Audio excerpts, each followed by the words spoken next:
Ai, eu acho que não foi uma boa ideia usar uma estrela cadente pra viajar pros lugares. Au.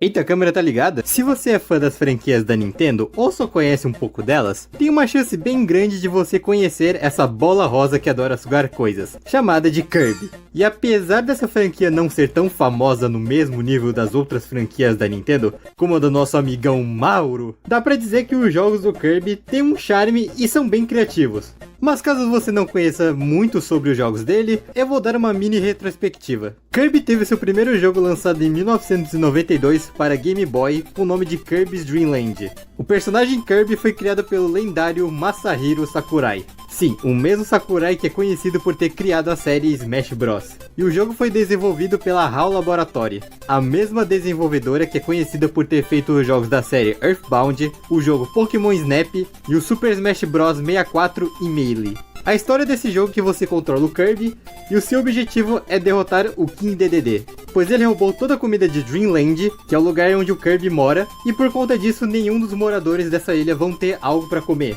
E o que diferencia o Kirby dos outros jogos de plataforma é que a habilidade principal dele é sugar as coisas e depois cuspir elas.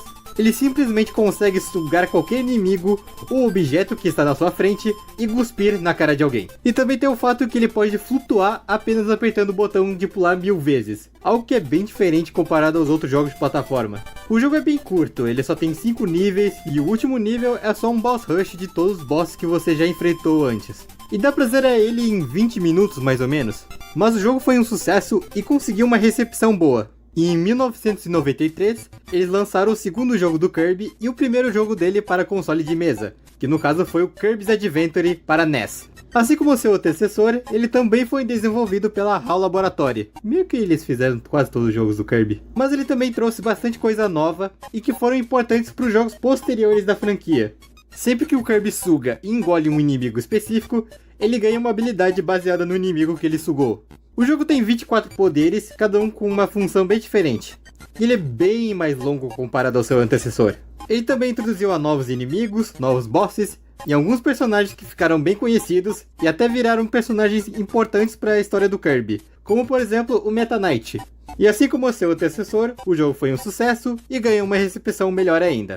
E inclusive ganhou um remaster em 2002 para Game Boy Advance com o nome de Kirby's Nightmare in Dreamland. E em 1995, eles lançaram uma sequência do Kirby's Dream Land, o Kirby's Dream Land 2, que também foi lançado para Game Boy. Esse jogo eu mal tenho coisa pra dizer, fora o fato de que ele introduz os animaizinhos, que o Kirby pode usar na gameplay, mas você não precisa se preocupar porque ele não vai ser importante pro assunto do vídeo. Então, esquece que esse jogo existe. E finalmente, em 1996, eles lançaram o primeiro jogo do Kirby para o Super Nintendo, e que é justamente o assunto desse vídeo. O Kirby Superstar, que também é conhecido como Kirby Fun Pack na Europa. Esse em específico é até hoje lembrado com muito carinho pela fanbase de Kirby, e alguns até consideram ele como o melhor jogo da série. Se eles não tivessem lançado dois jogos em específico uns anos depois, mas vamos ignorar isso. Mas o Kirby Superstar é bem lembrado por ser um dos Kirbys mais criativos na questão do seu conteúdo. E já que eu zerei esse jogo em março desse ano, eu decidi contar minha própria experiência com esse jogo e o que eu achei dele. Então, sem mais enrolação, sejam bem-vindos à minha review de Kirby Superstar.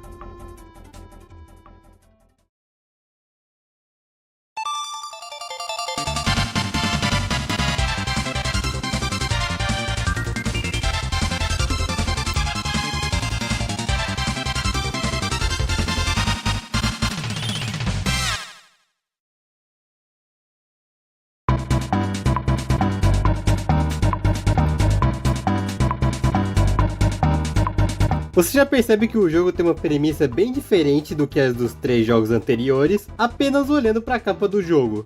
Porque ele não diz que ele é apenas um jogo simples.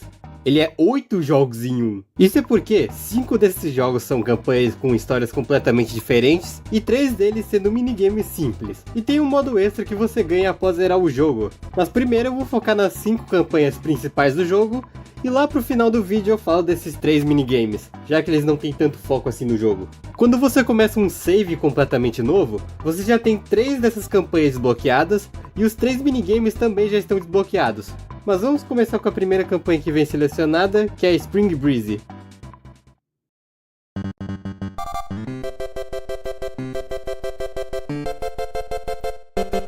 A história da campanha de Spring Breeze é praticamente um remake de Kirby's Dream Land, e eu não tô brincando quando eu digo isso.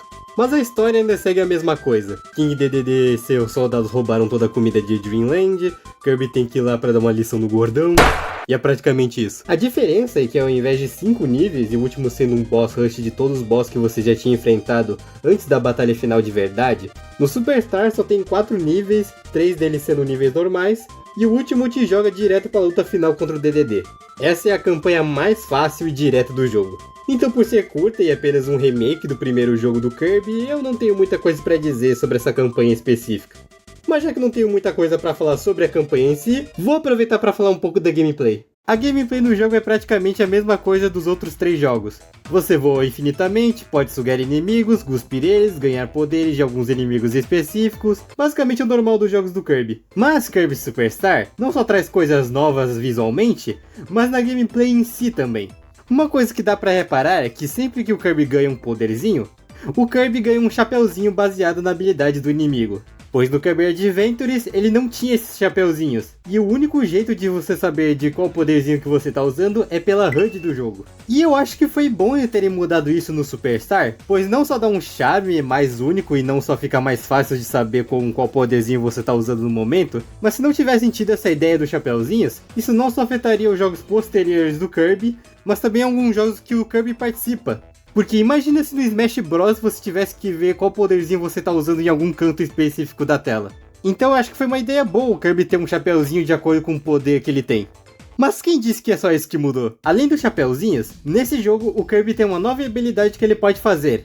Se você estiver com algum poderzinho e apertar o botão A, o Kirby perdeu esse poder, mas ele consegue invocar um Helper para ajudar ele. Os Helpers são basicamente versões amigáveis dos inimigos. Eles vão tentar limpar os inimigos do cenário, e se caso você não gostar do seu ajudante, é só você usar alguma outra habilidade e apertar o botão A de novo. Assim o Kirby joga fora o chapéu da habilidade que ele estava usando, e se o ajudante poder pegar esse chapéu, ele se transforma em outro Helper. E caso seu ajudante esteja com pouca vida, você pode pegar as comidas que são que te dão vida, chegar perto do seu ajudante e... Que porra é essa, Kirby? Mas a IA dos ajudantes, até que ela é decente e consegue te acompanhar. Tá bom, nem sempre ela consegue te acompanhar. Mas se você não gosta de um robô controlando seu ajudante, você pode chamar algum amigo pra te ajudar. Bom, se é que você tem amigos, né? Você só conecta um outro controle na entrada do segundo jogador, e o seu amigo pode controlar esse ajudante que você invocou. Isso é uma coisa que eu acho bem legal. Mas agora que eu já falei sobre as mecânicas do Kirby e a primeira campanha do jogo, vamos para a próxima campanha, Dynablade.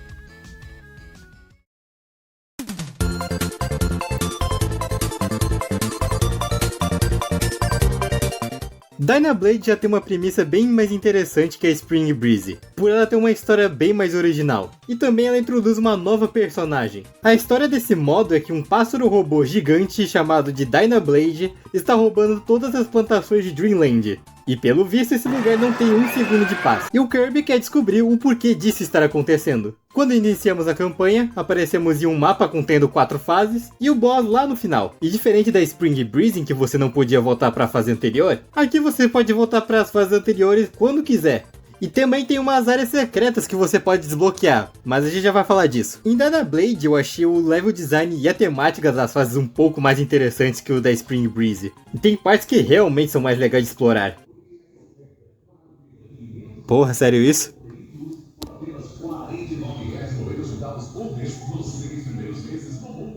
Ai, que legal. E uma coisa que realmente traz uma diferença é que existem 2 áreas secretas que você pode descobrir. Na segunda e quarta fase dá pra achar uma sala secreta, e dentro tem um botão gigante. Apertando ele, o mapa libera essa área secreta. E depois de passar da fase, você ganha acesso ao Trial Room. O Trial Room é basicamente salas em que você pode pegar qualquer poderzinho do jogo com esses totens. E melhor ainda, sempre que você passa de uma fase, você pode voltar pro Trial Room quando você quiser. Isso ajuda muito caso você queira pegar um outro poder melhor, ou caso você não tenha nenhum. E também que sempre que você termina uma fase, você tem esse minigame onde vários Kirby te lançam de um canhão, enquanto você atropela vários inocentes. E se você conseguir chegar bem longe, você ganha as vidas dos inocentes que você matou. Não é incrível isso? Mas agora tá na hora de enfrentar a própria Dynablade em si. A batalha entre ela é bem mais difícil comparada à batalha do King Dedede, pois aqui você tem que pensar em muitas estratégias pra... Uma coisa que eu esqueci de falar sobre esse jogo é que ele é bem desbalanceado na questão dos poderes. Não sei se também é assim no Kirby's Adventure, porque enquanto eu tô gravando esse vídeo eu não joguei esse jogo ainda, mas em Kirby Superstar fica bem notável isso. Um dos poderes desse jogo que eu achei o mais roubado foi o da bomba, pois você pode ficar atacando muitas bombas só spamando o botão Y, e como os inimigos do jogo só morrem com 1 ou 2 golpes, você praticamente fica invencível, e nem mesmo os bosses se salvam disso. A maioria deles você praticamente faz eles parecerem uma piada. Não, é sério, olha essa parte que eu fui derrotar o primeiro boss de Spring Breeze.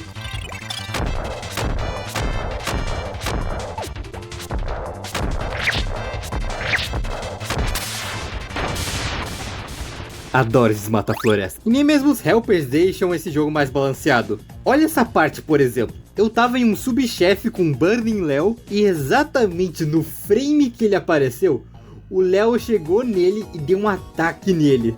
E ele ficou com metade da vida. Como que isso é possível? Bom, voltando a Dynablade, derrotando ela de um jeito totalmente justo, o Kirby descobre que na verdade ela estava roubando plantações só para poder alimentar os filhos dela. Então o Kirby tem uma brilhante ideia de tornar os 3 passarinhos em nuggets de frango. Eu tô brincando, gente, ele só deu as maçãs daquela árvore pros filhotes. Yay! E finalmente, ela e os filhos dela podem voar felizes e a história acaba. Pera, como assim continua? Quando voltamos pro menu, a gente consegue desbloquear uma outra campanha. Mas por enquanto, vamos ignorar ela e ir para a próxima campanha da lista.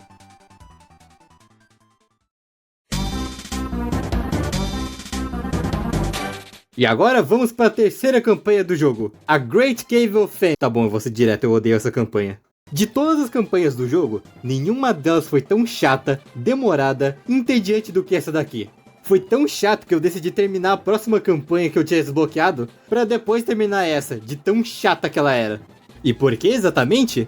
Bom, a gameplay de Great Cave Offensive consiste em você achar o máximo de baús de tesouro que você conseguir achar pelo lugar. O que, falando assim, não parece uma ideia ruim, é uma ideia interessante de gameplay, e diferencia bastante das 2 campanhas anteriores, que era só acabar com as maldades de alguém. Mas o problema que faz essa campanha ser a pior de todas pra mim, é que ela não é em fases, igual às outras campanhas anteriores, e sim que essa daqui é praticamente um semi-Metroidvania. O conceito de achar tesouros nos lugares é ok, mas quando o mapa é gigante e sem nenhuma indicação pra onde você tá indo, me faz querer morrer. Sério, você vai ficar confuso nisso daqui muito fácil. Muitas das vezes você vai pegar um caminho que você acha que é a saída do lugar, mas você descobre que é só uma sala pra pegar um tesouro. Ou você vai pegar outro caminho que você também acha que é uma saída, mas você só volta pro começo do lugar que você ainda tá. E como você não tem um mapa ou algo que pelo menos indique a saída dos lugares, fica muito fácil de se perder nesse lugar. Foi tão confuso que eu tive que ver um vídeo no YouTube pra eu poder entender onde é que eu tava indo. Eu não tô brincando. E eu até tentei pegar todos os tesouros que eu consegui achar por aí. Mas depois de um tempo eu só comecei a empurrar com a minha barriga, ignorando os tesouros e tentando ao máximo achar a saída do lugar. E eu acho que isso é definitivamente uma red flag pra eu nunca jogar Kirby and the Amazing Mirror. Mas, pra ser justo, tem alguns aspectos que eu gosto dessa campanha. Certas partes do mapa eu achei muito mais bonitos que os cenários das outras campanhas. Como esse lugar feito de cristais, que eu acho que é muito bonito para um jogo do Super Nintendo. Ou esse cenário que se passa no espaço e o chão é feito de estrelas. Eu diria que esse é o cenário que eu mais gostei desse jogo. E os tesouros dessa campanha tem umas referências legais. Algumas incluindo coisas do Japão, como um Maneki Neko, que são aqueles gatinhos que são conhecidos por dar sorte. Ou um bambu que brilha, que é uma referência a um livro japonês chamado A Lenda do Cortador de Bambu. Ou essa pelúcia de um tanuki também. Mas também tem referências a outras franquias da Nintendo, como o casco de Koopa do Mario, o barril de Donkey Kong, o capacete do Capitão Falco de F-Zero, o Screw Attack de Metroid e até mesmo a Triforce de The Legend of Zelda. E eu sei que não falei muito dos bosses do jogo, pelo fato de que a maioria morre muito fácil, ou não são tão interessantes de comentar, mas eu quero comentar sobre os chefes dessa campanha específico. Começando por essa baleia pai de família que... eu odeio ele. Ele é facilmente o boss mais chato de matar no jogo, pois ele é muito difícil de acertar os golpes nele, ele fica nadando de um lado pro outro, e quando ele tira metade da sua vida com poucos golpes, é muito fácil de perder seu poder no meio dessa luta. Enfim, ele é uma bosta. Foi tão chato de matar que eu até esqueci de gravar eu derrotando ele. Então não, eu não vou voltar pra vocês verem o Kirby derrotando seu pai. Depois disso, o segundo boss é pra mim o mais criativo de todos. Aparece essas 3 janelas de computador e revela que essa boss fight é em estilo RPG de turno, onde você tem que derrotar alguns inimigos, porém com regras de RPG de turno. E mesmo eu não gostar de jogos de RPG de turno, eu acho muito criativa essa boss fight, pelo fato de que ela muda a gameplay. O terceiro boss não é tão interessante quanto o anterior, mas é só um camaleão azul com essas pernas estranhas. Mas uma coisa que eu gosto dele é que no meio da batalha ele fica invisível, mas você ainda consegue ver ele onde tá. E você tem que terminar a boss fight com ele invisível. Não é impossível, é até que fácil, mas isso é um detalhe que eu realmente gosto. E o quarto e último, não tenho nada pra dizer. É só esse cara com mãos de pedra e ele é meio goofy. Mas ele não chega a ser um inferno pra matar igual a baleia pai de família. Mas é até que de boa. Mas a campanha no geral não é nem um pouco agradável. Apesar de ter seus pontos fortes, ainda segue a pior campanha do jogo pra mim. É muito fácil de se perder nesse mapa e ainda querer desistir dele com muita facilidade. Ele me fez ter um ódio dessas portas que só abrem com botão. Eu fiquei com um pouco de medo se o jogo ia me punir por não ter pego todos os tesouros ou se eu tinha que pegar um número específico de tesouros. Mas felizmente o jogo não é tão maldoso assim. Eu consegui completar campanhas mesmo sem pegar todos os tesouros. E quando eu comecei a fazer essas gravações pra review, eu só peguei 24 tesouros dos 60 tesouros que tinha no mapa. E eu até assumo que dá pra zerar a campanha sem coletar um tesouro sequer. É muito chato achar os tesouros se você quer fazer 100% no jogo. Pois você precisa coletar todos eles e a maioria estão escondidos em uns lugares muito desgraçados. Mas ainda bem que não é meu caso. Em resumo, Great Cave of Fantasy tem um ótimo conceito, porém péssima execução. Ok, próxima campanha.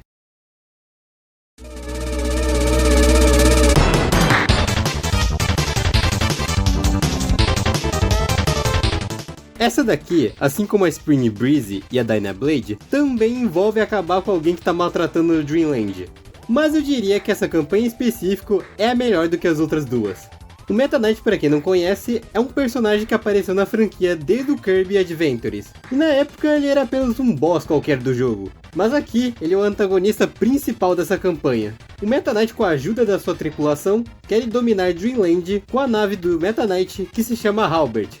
E o objetivo do Kirby é destruir a nave antes que eles consigam dominar Dreamland. Uma das coisas que faz essa campanha ser bem diferente é que essa é a única campanha que tem diálogos entre os personagens.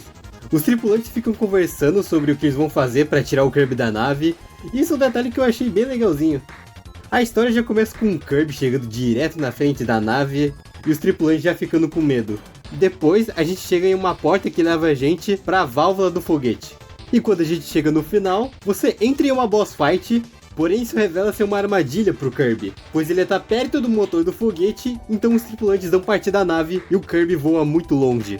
Então acabamos caindo parar em um oceano, e os tripulantes acham que agora já tá tudo bem, né? Mas é óbvio que a gente não vai desistir.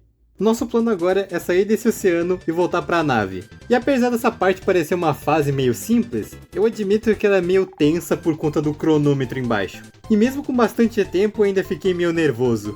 Mas a gente chega em um boss, que é literalmente um Ctrl+C e Ctrl+V da luta contra aquela árvore de Spring Breeze. E não, eu não tomei um dano sequer na luta inteira. Mas tem uma fase 2 dessa luta em específico, em que é só o mesmo boss porém duplicado e um deles está do lado oposto. Eu também consegui matar os dois sem levar um dano sequer. Depois disso, a gente pega uma estrela para levar a gente de volta, porém os tripulantes percebem isso e dão um tiro no Kirby.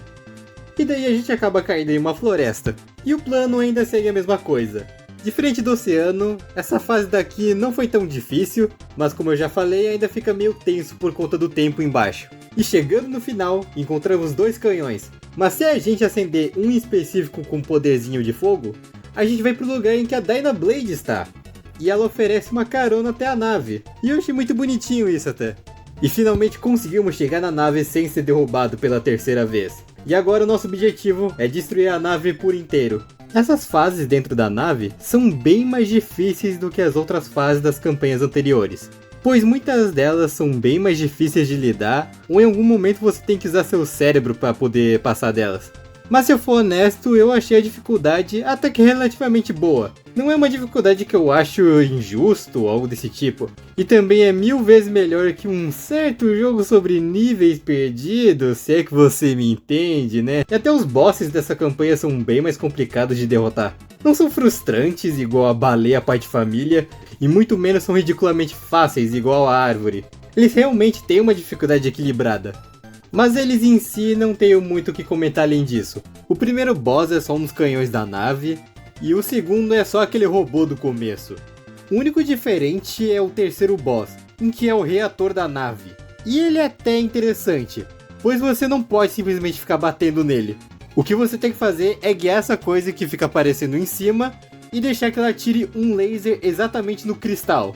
E eu achei isso bem criativo até. Mas depois da gente destruir toda a nave, a gente chega no último boss, uma luta X1 contra o Meta Knight. A luta em si é até meio difícil pra falar a verdade, e foi meio complicada de derrotar. Mas fora isso, não tenho muito o que comentar. Mas aí vem pra mim a melhor parte dessa campanha. Depois de derrotar o Meta Knight, a gente precisa sair da nave antes que o tempo acabe. E a gente só tem 50 segundos pra sair. Por conta disso, a gente automaticamente recebe um helper chamado Willy, e a gente usa ele para poder escapar da nave.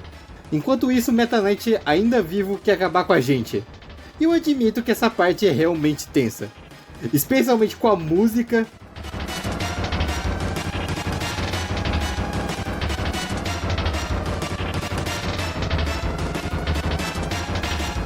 E também alguns momentos em que eu quase falhei, mas no final deu tudo certo. E finalmente, a gente conseguiu destruir a nave de Meta Knight e salvamos Dreamland. Pela terceira vez, mas salvamos. E depois de finalizar Great Cave Offensive e Revenge of Meta Knight, nós conseguimos ter acesso à última campanha do jogo. Então acho que é justo acabar a review com essa campanha.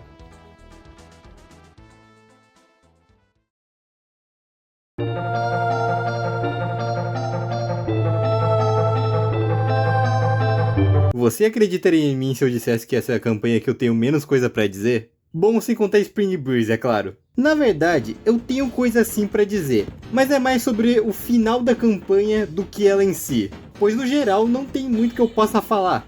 A história dela é a história mais resumida do jogo inteiro. O Sol e a Lua estão brigando e o Kirby tem que parar isso. Não! Mas uma coisa que realmente muda a gameplay dessa campanha é que aqui você não pode pegar poderes sugando os inimigos.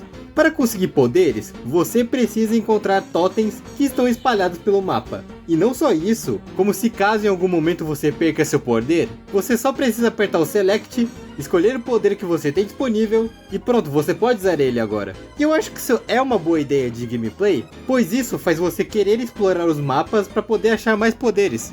Mas o motivo de eu não ter tanto que comentar sobre essa campanha em si é porque as fases são praticamente um compilado das campanhas anteriores. Muitos dos cenários, músicas e até os bosses são reciclados. Por isso não tem muito porquê de comentar das fases em si. Mas como eu tinha dito antes, era só na questão das fases em si. Porque o final da campanha e a história dela, eu tenho coisa pra comentar sim. Depois de completar todas as fases, a gente chega nessa coisa estranha. E toca essa cutscene que eu infelizmente pulei sem querer porque eu sou imbecil. Mas uma coisa que acontece é que na história do jogo, esse carinha chamado Marx fala que o único jeito da gente parar o Sol e a Lua de brigarem é se a gente pedir para um cometa cósmico chamado de Nova fazer esse trabalho. Pois ele pode realizar um desejo se você conseguir invocar ele com o poder das 7 estrelas que coletamos pelas fases. Porém, quando a gente finalmente consegue invocar o Nova, o Marx acaba atraindo a gente. E ele acaba desejando o controle de Popstar, que é justamente o planeta que o Kirby mora. O que faz o Marx ganhar muito poder e ele ainda querer destruir Popstar. Mas felizmente, as estrelas que coletamos formam uma nave pro Kirby. E assim podemos impedir que o Marx destrua Popstar. Chegando na última fase da campanha, que é dentro do Nova, começa com essa parte em que a gameplay vira para um jogo estilo shooter. E você tem que atirar nos inimigos e evitar de bater no teto e nas paredes. Eu dei umas falhadas nessa parte, mas não chega a ser tão difícil assim. E chegamos em um mini-chefe, onde você tem que destruir essa máquina estranha, atirando no ponto fraco desses pilares. No começo é até fácil, mas tem outros dois que só dá pra destruir eles com um cenário dando ré. Foi meio chatinho essa parte, porque tem um pilar específico que só fica bem baixo, e na primeira vez eu acabei morrendo por conta dele. Mas de novo, não é tão difícil assim. Depois disso, conseguimos destruir uma parte do Nova, e agora o nosso objetivo é derrotar o último boss da campanha, o Marx. E eu vou admitir que a luta contra ele é a melhor luta do jogo inteiro, pois ele tem uns movimentos que realmente bota você pra pensar em como você quer desviar deles. Não é frustrante e muito menos extremamente fácil, é uma boss fight muito boa. Tem alguns movimentos que são fáceis, e alguns movimentos que são realmente complicados de evitar, mas ainda é uma boss fight que dá pra passar. E depois de derrotar o Marx, ele acaba voando pro Nova, o que faz ele ser destruído por completo. E assim, o Sol e a Lua param de brigar e o Kirby pode voltar à vida normal dele.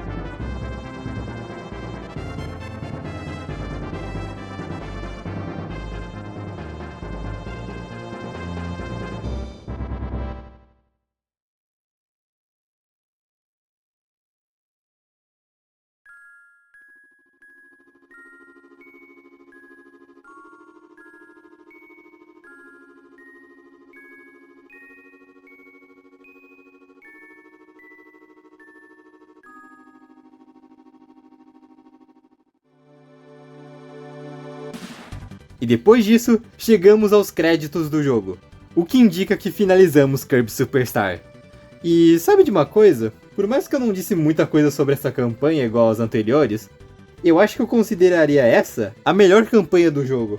Mesmo ela tendo reciclado muitas coisas, ainda acho que a ideia e a história dela foram muito bem executadas. E a boss fight do Marx realmente me impressionou. Quando os créditos terminam e voltamos pro menu, nós desbloqueamos um modo extra chamado A Arena. Mas não se preocupa, pois eu não vou me dar o trabalho de falar dessa campanha, pois ela é apenas um boss rush de todos os bosses do jogo. Mas é só necessário fazer essa campanha se você quer fazer 100% no jogo. E como eu não fiz isso, eu só vou ignorar ela. E esse foi Kirby Super... Ah não, pera, eu prometi falar dos 3 minigames do jogo, né? Tá, eu vou falar bem rápido porque esse vídeo já tá bem longo. Os minigames só existem nesse jogo para dar uma brincada e também uma descansada das campanhas principais. O primeiro deles é o Gourmet Race.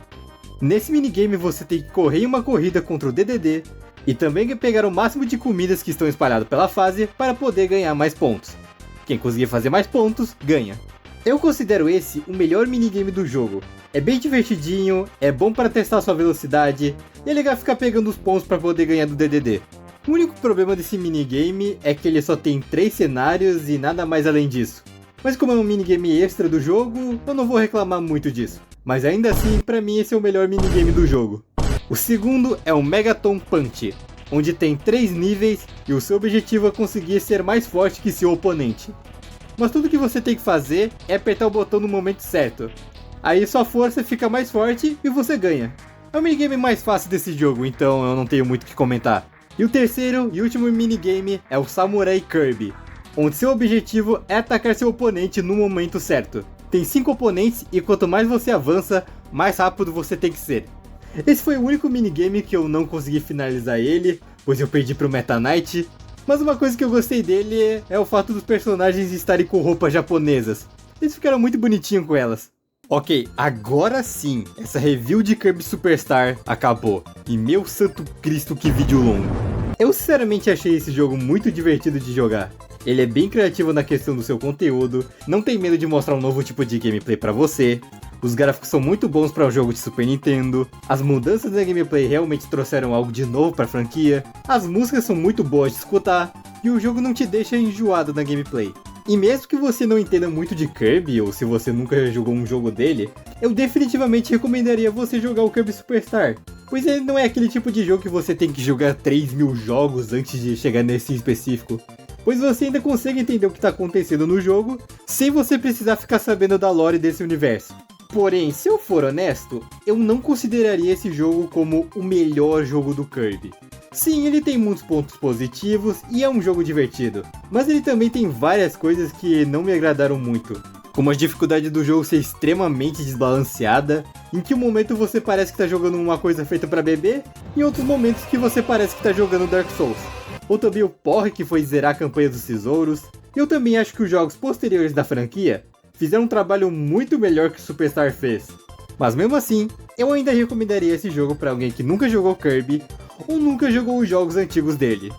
Inclusive, assim como Kirby's Adventure, que ganhou um remaster para Game Boy Advance em 2002, Kirby Superstar também ganhou um remaster, só que dessa vez para o Nintendo DS em 2008, com o nome de Kirby Superstar Ultra. É o mesmo jogo, porém com gráficos novos, campanhas e minigames novos, e ainda por cima, ele tem cutscenes em 3D.